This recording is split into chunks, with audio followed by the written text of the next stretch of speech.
ayolini buzuqligini bilgan yigit bilan bitta xonada ham o'tirmaydi.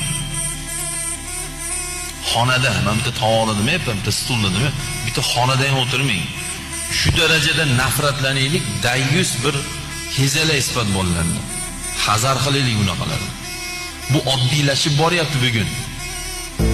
Ushalib qolgan ayoli bilan yoki ayoli bemalol yomon yo'lda yurgan ayoli bilan, xotini bilan yashab yurgan erkaklar qanaqadir oddiylashib qolyapti. Jamiyatda bemalol yuribdi. O'rtoqlari bilan, oshnalari bilan to'yda o'tirib. Shunday kelsa turib ketish kerak.